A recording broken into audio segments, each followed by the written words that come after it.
श्री गणेशाय नमः। नमस्तेस्तु महामाये श्रीपीठे सुरपूजिते। शङ्ख चक्र गदा हस्ते महालक्ष्मी नमोस्तुते नमोस्तुते। नमस्ते गरुडारूढे कोलासुरभयङ्करि। सर्वपापहरि देवी महालक्ष्मी नमोस्तुते नमोस्तुते।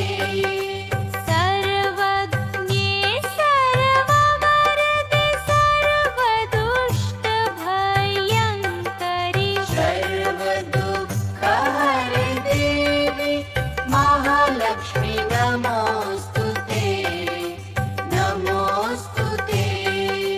सिद्धिबुद्धिप्रदे देवी भुक्तिमुक्तिप्रदायिनी। मन्त्रमूर्ते सदा देवी महालक्ष्मी नमोस्तुते जगात्मता।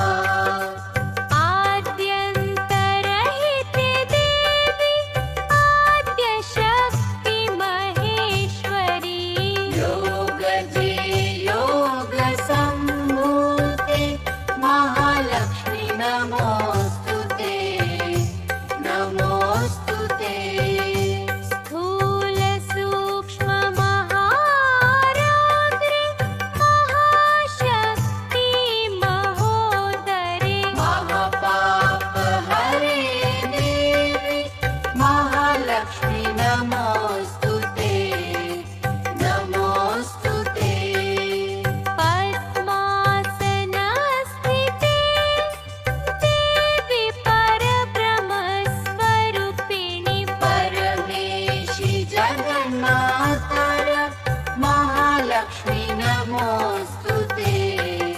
श्वेताम्बरधरे देवी नानालङ्कारभूषिते। जगष्टिते जगन्माता महालक्ष्मी नमोस्तुते।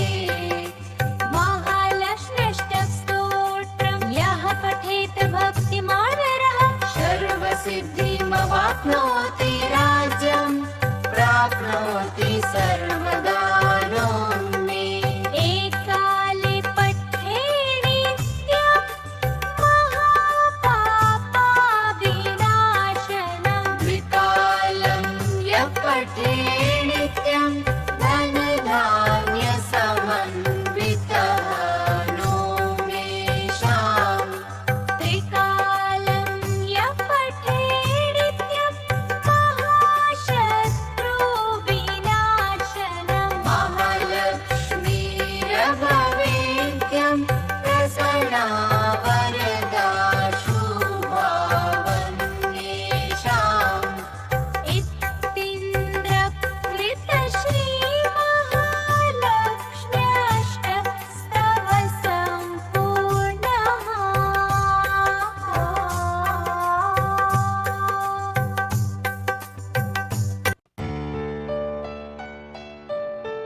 श्री गणेशाय नमः। नमस्तेस्तु महामाये श्रीपीठे सुरपूजिते। शङ्ख चक्र गदा हस्ते महालक्ष्मी नमोस्तुते नमोस्तुते। नमस्ते गरुडारूढे कोलासुरभयङ्करि। सर्वपापहरि देवी महालक्ष्मी नमोस्तुते नमोस्तुते। सर्वज्ञे सर्ववरदे सर्वदुष्टभयङ्करि। सर्वदुःखहरि देवी महालक्ष्मी नमोस्तुते नमोस्तुते। सिद्धिबुद्धिप्रदे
पठे नित्यं धनधान्यसमन्वितः नोमेषाम् त्रिकालं यः पठे नित्यं महाशत्रुविनाशनम् महालक्ष्मीरभवेद्यं प्रसन्ना वरदा शुभावन्येषाम् इत्तिन्द्रकृतश्रीमहालक्ष्म्यष्टस्तव सम्पूर्णः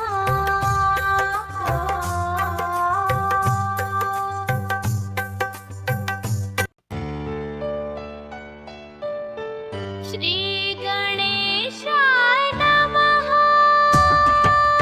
नमस्तेऽस्तु महामाये श्रीपीठे सुरपूजिते शङ्खचक्रगदाहस्ते महालक्ष्मी नमोऽस्तु ते नमोऽस्तु ते नमस्ते गरुडारूढे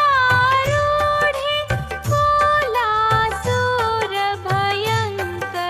सर्वपापहरि देवी महालक्ष्मी नमोऽस्तु ते नमोऽस्तु ते सर्वज्ञे सर्ववरदे सर्वदुष्टभयङ्करि सर्वदुःखहरि देवी महालक्ष्मी नमोऽस्तु ते नमोऽस्तु ते सिद्धिबुद्धिप्रदे देवी भुक्तिमुक्तिप्रदायिनी मन्त्रमूर्ते सदा देवी महालक्ष्मी नमोऽस्तु ते जगात्मता आद्यन्तरहिते देवी आद्यशक्ति महेश्वरी योगजे योगसम्भूते महालक्ष्मी नमोऽस्तु ते नमोऽस्तु ते स्थूलसूक्ष्ममहारौद्रे महाशक्ति महोदरे महापापहरे देवी महालक्ष्मी नमोऽस्तु ते नमोऽस्तु ते पद्मासनस्थिते देवी परब्रह्मस्वरूपिणि परमेशि जगन्मातर महालक्ष्मी नमोऽस्तु ते श्वेताम्बरधरे देवी नानालङ्कारभूषिते जगष्टिते जगन्माता महालक्ष्मी नमोऽस्तु ते महालक्ष्म्यष्टकस्तोत्रं यः पठेत भक्तिमानरः सर्वसिद्धिमवाप्नोति राज्यं प्राप्नोति सर्वदानोन्मे एकाले पठे नित्यं महापापविनाशनम् द्विकालं यः पठे नित्यं धनधान्यसमन्वितः नोमेषाम् त्रिकालं यः पठे नित्यं महाशत्रुविनाशनम् महालक्ष्मीरभवेद्यं प्रसन्ना वरदा शुभावन्येषाम् इत्तिन्द्रकृतश्रीमहालक्ष्म्यष्टकस्तव सम्पूर्णः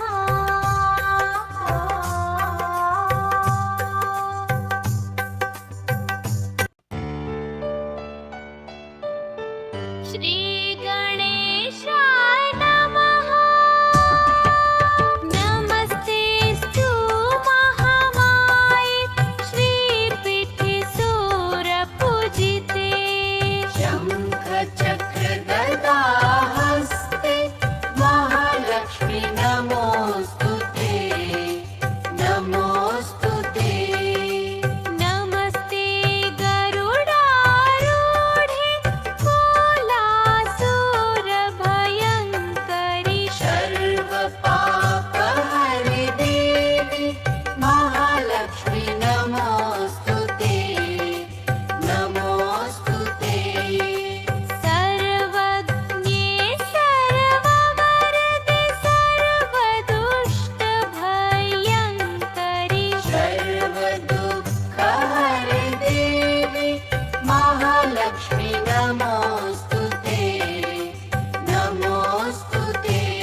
नमोऽस्तु ते श्वेताम्बरधरे देवी नानालङ्कारभूषिते जगष्टिते जगन्माता महालक्ष्मी नमोऽस्तु ते महालक्ष्म्यष्टकस्तोत्रं यः पठेत भक्तिमान् नरः सर्वसिद्धिमवाप्नोति राज्यं प्राप्नोति सर्वदानं मे एकाले पठे नित्यं महापापविनाशनं द्विकालं यः पठे नित्यं धनधान्यसमन्वितः नो मे शाम् त्रिकालं यः पठे नित्यं महाशत्रुविनाशनं महालक्ष्मीरभवेद्यं प्रसन्ना वरदा शुभा वन्येषाम्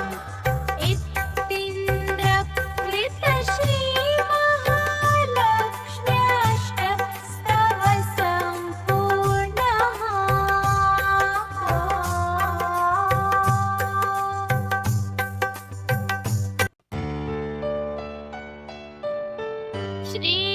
श्रीगणेशाय नमः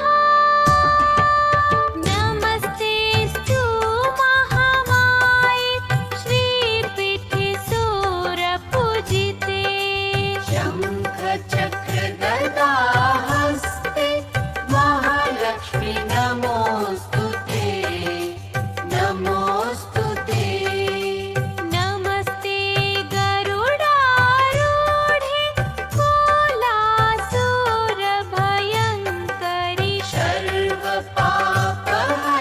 देवी महालक्ष्मी नमोऽस्तु ते नमोऽस्तु ते सर्वज्ञे सर्ववरदे सर्वदुष्टभयङ्करि सर्वदुःखहरि देवी महालक्ष्मी नमोऽस्तु ते नमोऽस्तु ते सिद्धिबुद्धिप्रदे देवी भुक्तिमुक्तिप्रदायिनी मन्त्रमूर्ते सदा देवी महालक्ष्मी नमोऽस्तु ते जगात्मता आद्यन्तरहिते देवी आद्यशक्ति महेश्वरी योगजे योगसम्भूते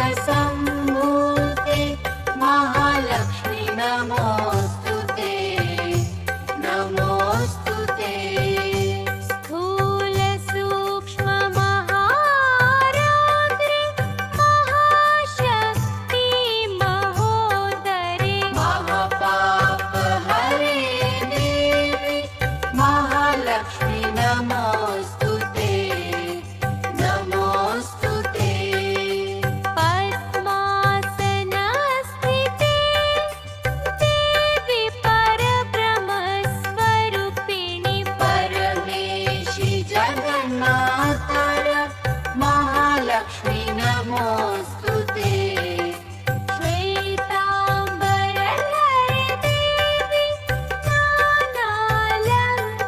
नानालङ्कारभूषिते जगष्टिते जगन्माता महालक्ष्मी नमोऽस्तु ते महालक्ष्म्यष्टकस्तोत्रं यः पठेत भक्तिमान् नरः सर्वसिद्धिमवाप्नोति राज्यं प्राप्नोति सर्वदानं मे एकाले पठे नित्यं महापापविनाशनं द्विकालं यः पठे नित्यं धनधान्यसमन्वितः नो मे शाम् त्रिकालं यः पठे नित्यं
नमोऽस्तु ते श्वेताम्बरधरे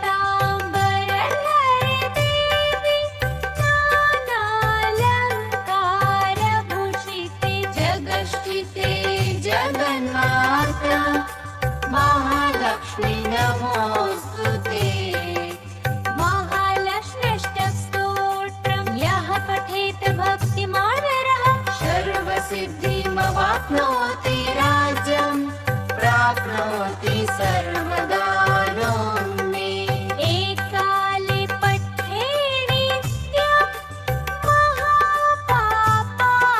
महापापविनाशनं द्विकालं यः पठे नित्यं धनधान्यसमन्वितः नो मे शाम् त्रिकालं यः पठे नित्यं महाशत्रुविनाशनं महालक्ष्मीरभवेद्यं प्रसन्ना वरदा शुभा वन्येषाम्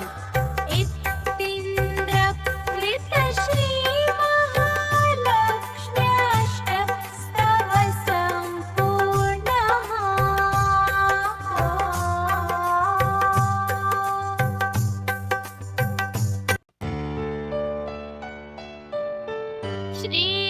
श्रीगणेशाय नमः नमस्तेऽस्तु महामाये श्रीपीठे सुरपूजिते शङ्खचक्रगदाहस्ते महालक्ष्मी नमोऽस्तु ते नमोऽस्तु ते नमस्ते गरुडारूढे कोलासुरभयङ्करि सर्वपापहरे देवी महालक्ष्मी नमोऽस्तु ते नमोऽस्तु ते सर्वज्ञे सर्ववरदे सर्वदुष्टभयङ्करि सर्वदुःखहरे देवी महालक्ष्मी नमोऽस्तु ते नमोऽस्तु ते सिद्धिबुद्धिप्रदे देवी भुक्तिमुक्तिप्रदायिनी मन्त्रमूर्ते सदा देवी महालक्ष्मी नमोऽस्तु ते जगात्मता आद्यन्तरहिते देवी आद्यशक्तिमहेश्वरी योगजे योगसम्भूते महालक्ष्मी नमोऽस्तु ते नमोऽस्तु ते स्थूलसूक्ष्ममहारौद्रे महाशक्ति महोदरे महापापहरे देवी महालक्ष्मी नमोऽस्तु ते नमोऽस्तु ते पद्मासनस्थिते देवी परब्रह्मस्वरूपिणि परमेशि जगन्मातर महालक्ष्मी नमोऽस्तु ते श्वेताम्बरधरे देवी नानालङ्कारभूषिते जगष्टिते जगन्माता महालक्ष्मी नमोऽस्तु ते महालक्ष्म्यष्टकस्तोत्रं यः पठेत भक्तिमान् नरः सर्वसिद्धिमवाप्नोति राज्यं प्राप्नोति सर्वदानं मे एकाले पठे नित्यं महापापविनाशनं द्विकालं यः पठे नित्यं धनधान्यसमन्वितः नो मे शाम् त्रिकालं यः पठे नित्यं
महालक्ष्मी नमोऽस्तु ते।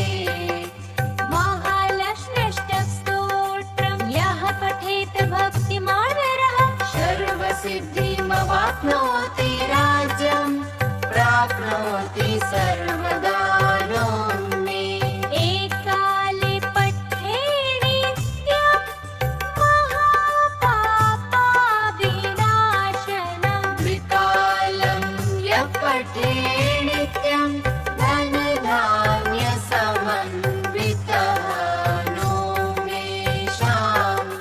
त्रिकालं यः पठे नित्यं महाशत्रुविनाशनम् महालक्ष्मीरभवेद्यं प्रसन्ना वरदा शुभावन्येषाम्। इत्तिन्द्रकृतश्रीमहालक्ष्म्यष्टकस्तव सम्पूर्णः।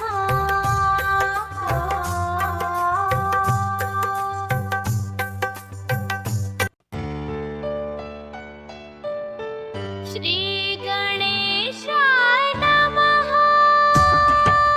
नमस्तेऽस्तु महामाये श्रीपीठे सुरपूजिते। शङ्खचक्रगदाहस्ते महालक्ष्मी नमोऽस्तु ते। नमोऽस्तु ते। नमस्ते गरुडारूढे कोलासुरभयङ्करि। सर्वपापहरि देवी महालक्ष्मी नमोऽस्तु ते। नमोऽस्तु ते। सर्वज्ञे सर्ववरदे सर्वदुष्टभयङ्करि। सर्वदुःखहरि देवी महालक्ष्मी नमोऽस्तु ते। नमोऽस्तु ते। सिद्धिबुद्धिप्रदे देवी भुक्तिमुक्तिप्रदायिनी। मन्त्रमूर्ते सदा देवी महालक्ष्मी नमोऽस्तु ते। जगात्मता आद्यन्तरहिते देवी आद्यशक्ति महेश्वरी। योगजे योगसम्भूते महालक्ष्मी नमोऽस्तु ते। नमोऽस्तु ते। स्थूलसूक्ष्ममहारौद्रे महाशक्ति महोदरे। महापापहरे देवी महालक्ष्मी नमोऽस्तु ते। नमोऽस्तु ते। पद्मासनस्थिते देवी परब्रह्मस्वरूपिणी। परमेशि जगन्मातर महालक्ष्मी नमोऽस्तु ते। श्वेताम्बरधरे देवी नानालङ्कारभूषिते। जगष्टिते जगन्माता महालक्ष्मी नमोऽस्तु ते। महालक्ष्म्यष्टकस्तोत्रम् यः पठेत भक्तिमान् नरः सर्वसिद्धिमवाप्नोति राज्यं प्राप्नोति सर्वदानं मे। एकाले पठे नित्यं महापापविनाशनम् द्विकालं यः पठे नित्यं धनधान्यसमन्वितः नो मे शाम्। त्रिकालं यः पठे नित्यं महाशत्रुविनाशनम्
महालक्ष्मी नमोऽस्तुते महालक्ष्म्यष्टकस्तोत्रम् यः पठेत भक्तिमानरः सर्वसिद्धिमवाप्नोति राज्यं प्राप्नोति सर्वदानं मे एकाले पठे नित्यं महापापाविनाशनम् द्विकालं यः पठे नित्यं धनधान्यसमन्वितः नो मे शाम् त्रिकालं यः पठे नित्यं महाशत्रुविनाशनम् महालक्ष्मीरभवेद्यं प्रसन्ना वरदा शुभावन्येषाम्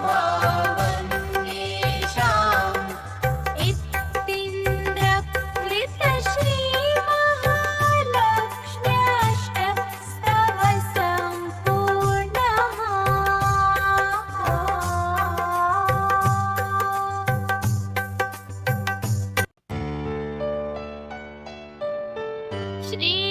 श्रीगणेशाय नमः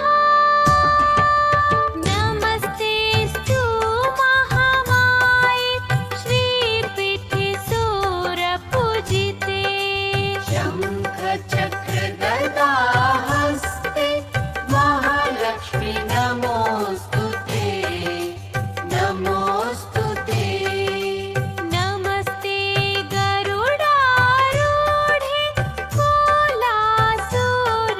कोलासुरभयङ्करि सर्वपापहरे